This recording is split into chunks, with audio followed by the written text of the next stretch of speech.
Hey guys, welcome back to the channel. Today we have the Batmobile. This is from Batman Returns. It's in 1/25th scale. Of course, we can see it's AMT roll. So just a quick look at what's inside. It comes with a kind of a two-part body. Looks like so. That's pretty nice. Cuts down on a lot of work there to get that all in good. We do have some chrome parts. We'll be stripping the chrome off that, and my go-to method on that is just putting it in regular household bleach. Very effective. Just have to be careful. It is a corrosive, so you want to wear gloves and protect eye and face protection when dealing with bleach. So, but it takes it off fairly quickly. We have some clear parts. The window, driver's window, the cabin window, and some headlights and stuff of that nature. Now, I put it in this plastic bag because it wasn't in there, and it's not, I don't think it's gotten too scuffed up. You would think they would protect it. It was just in this box all by itself, so I'm trying to protect it till we put it on. Looks like we have some red clear pieces for tail lights and stuff, and then not a whole lot of parts. It looks like the engine is designed, or the turbine is designed to come out of the engine and be displayed out of the engine. I don't know if we'll worry about that too much. So we'll just see how it goes. I do plan on lighting this. It looks like we have enough room for lights and stuff, headlights, and of course the jet engine having some kind of afterburner flame or whatever, and of course the tail lights, and maybe some interior lights. I'm not sure on that. Looks like there's quite a bit of space for all that, so we'll see how that goes. So let's dive into it. Alright, I'm working on lighting the dash here, and you can see where I've kind of drilled out and filed out these different instruments and gauges. So I'm going to be using some lights behind here to light this up. So it has some kind of weird contour, and it's open, and so I can't just put a light back here because it's going to light up all this foot area inside the vehicle. So I need to enclose that, and because it has these weird contours and angles, that's going to be difficult to build a box, so to speak. So what I came up with is, as you can see here, I've taken a pre-wired LED. This is a 3mm, in this case a cool white LED, and I've encased it, or drilled a hole out of this plastic. And all that was it came from this piece of plastic. This was a cartridge holder. If you can guess what kind of cartridge it is, let me know in the comments. But anyway, it held a cartridge inside there, and I kept it because it was this clear, thick plastic. And so I cut off a section and drilled out a hole in the side and super glued my LED inside there. Now I put a layer of this chrome paint on the outside, all except for the side that's going by the instruments. And I'm going to go back and put some black paint because you can see there's some light bleed coming through here. But I didn't want black inside there. I wanted something reflective to help light that up. And that will cover a lot of my, as you can see right here. And I'm okay with it being bright. That's more of a screen. I don't need my instruments to be super bright. Often, I've noticed sometimes, even with my builds, the instruments are super bright, and they don't have to be, and I think it actually looks better if they have the right amount of lighting. But I'm going to, once I get the dash finished and painted up, I'll mount this to the back, and my plan is to take some transparent paints, some different color transparent paints, and then fill in the different gauges and stuff, so we have some different colors going on in there. And then I also have this screen cut out, and here you can see where I've also mounted, now this is a blue flickering light, and I've mounted it inside this plastic piece, just like I did that. I haven't painted these sides yet. And this one will cover this, so you'll have this blue kind of flickering screen going on, and I think that will look pretty good there. And I still have a few more to do, and I may add in a few more effects. So that's what I have going on with that, and I think it's going to turn out all right. Pretty happy with how that's looking. Again, it's not super bright, but we illuminate a lot of our controls. There are quite a few control panels and switches. I don't plan on lighting all of them, but we'll have a nice variety of lights going on there if it all works out. I've stripped the chrome off these pieces, and it was weird. It was kind of this translucent plastic that the chrome was on. It almost looks like it's glow in the dark, but I checked, it's not. So I'll be painting those up, obviously.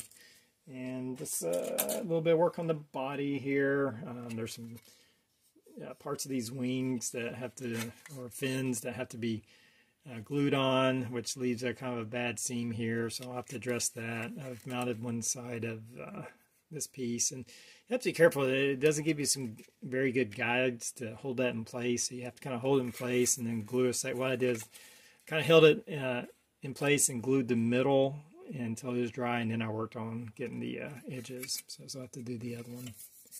So that's where I'm at with that. And just trying to get this, figure out the lighting. Still a lot of lighting to figure out with the headlights and taillights and the jet engine, but it's coming along. Alright, I have the body all primed up and ready for its paint, and I'm just going to go with probably a regular kind of satin black and one or a couple coats probably. But the body's looking pretty good.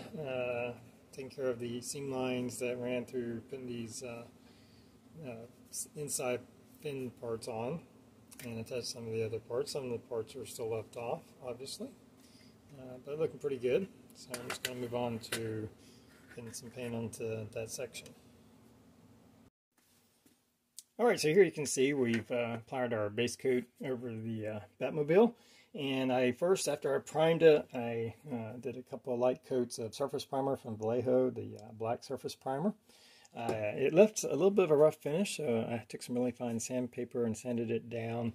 And then I put some coats of this jet black acrylic paint from Apple Barrel. And see if I can get that in the focus here.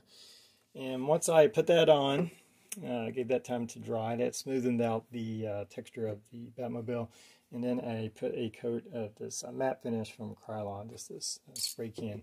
Now when I did that, you can tell it's kind of graded on some areas, and I actually kind of like the effect because it was really black, and when I put that clear coat on, you can kind of see these kind of grayish or faded black areas along the Batmobile, and it's pretty uniform, and I really kind of like the look of that. I think it brings out detail, so I'm going to leave it like that is. That's one of those unexpected things that kind of works in your favor. I like it. I think it helps bring out the details and the curves of the Batmobile. Now you see I got some wires running here, so I'm wiring up the headlights.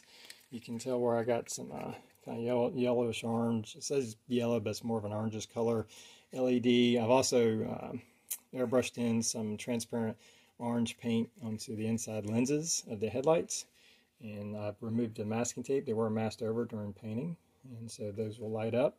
And then we have the tail lights here. There's two different tail lights, a bigger one and a smaller one. I did drill out the bigger ones a little bit. There's red lenses that come with the kit, red clear lenses. I'll put those in later. And put some 5mm red LEDs back here, and I've just kind of positioned to where it will cover both, and I'll get light for both of those. So I have to install our engine, our thruster or whatever, or jet engine, rocket engine here, and I have to attach the LED. And the reason I'm doing it this way and not putting it on the base is I want to have all my wires in one section, and then that way I don't have to try to join the bottom in half. I can just do all my wires and make one power wire going out the bottom. Right now I've drilled a hole, and I think I'm going to have it coming out in the back of the vehicle, kind of in between the wheel sears. The vehicle sits pretty low, so you shouldn't be able to see the wiring.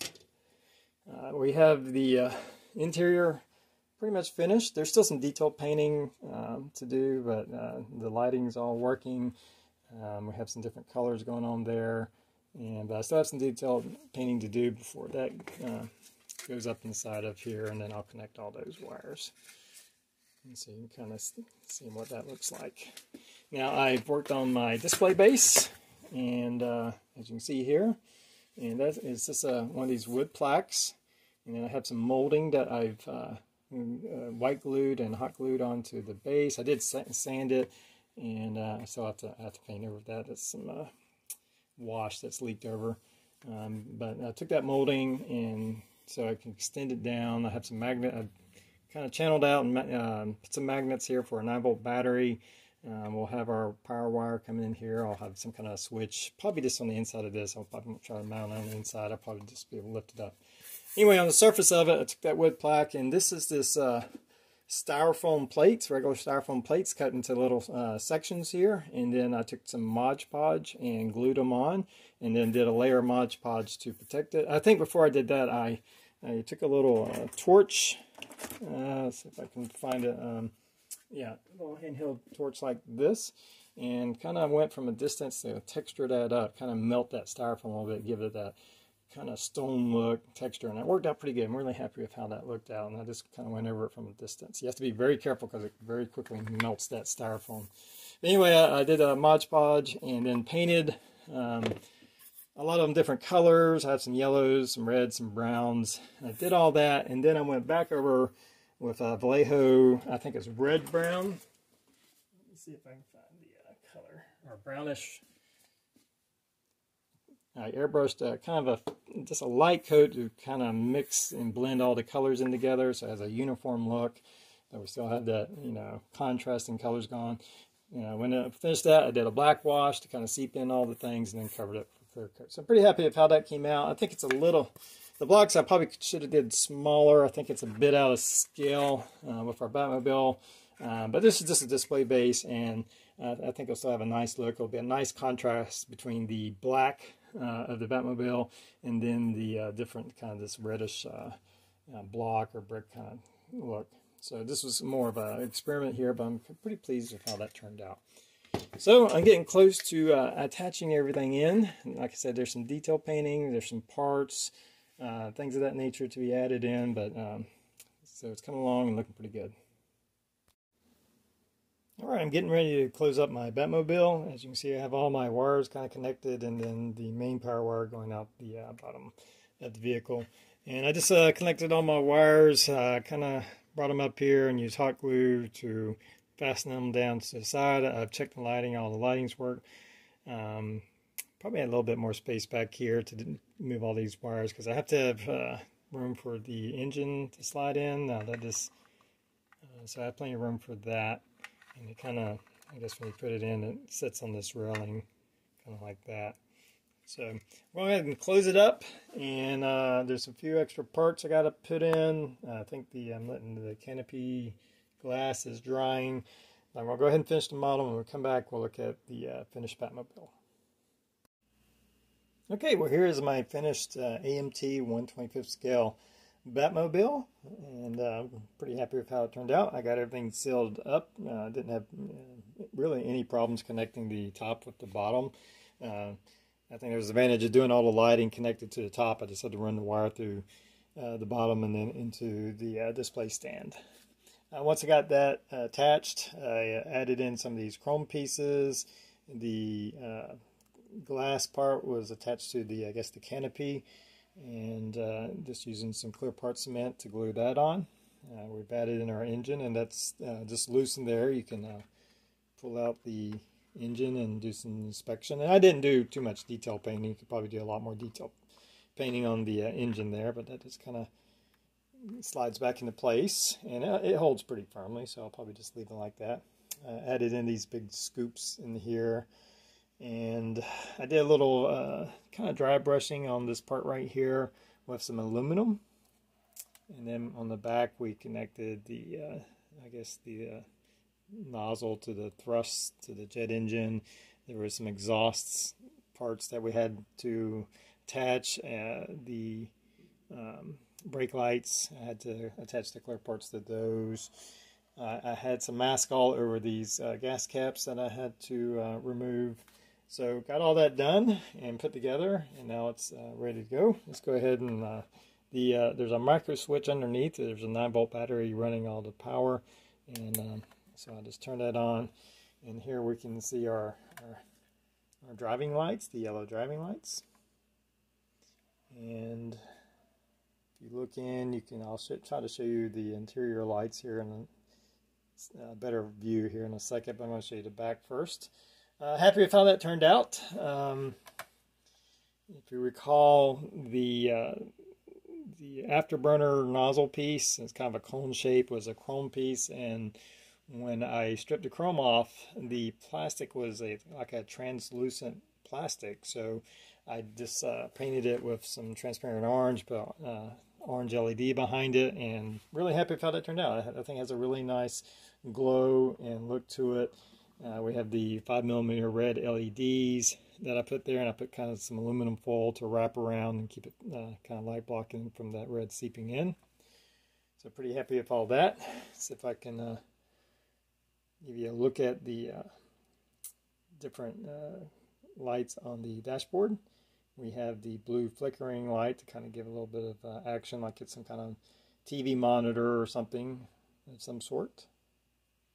So pretty happy with how all that came out in there. I think that looks pretty nice. Overall, it's pretty easy to light. There's quite a bit of room in there, so not too difficult to add in LEDs. I mean, I believe most of mine were the 5mm, and then I think the ones attached to the dashboard were 3mm in those clear parts that I used. And I'm pretty happy with how the display stand. I think it's a nice contrast that brings out the vehicle. It doesn't take up a lot of space. It's something I can put on the shelf without taking up too much space, and then the battery is self-contained. There's not a whole lot of LEDs, so the 9 volts should last quite a while. So anyway, really happy with how the paint job came out. You know, again, we put that clear coat, and it kind of gave it a little bit of a faded look, but I think that brings out the detail. And we got rid of those seam lines here on these fins that come off the back, and it actually turned out, I actually think that turned out pretty nice. A nice clean look back here, so pretty pleased with that. So anyway, hope you've enjoyed the video, guys. Until next time, everybody have a good one.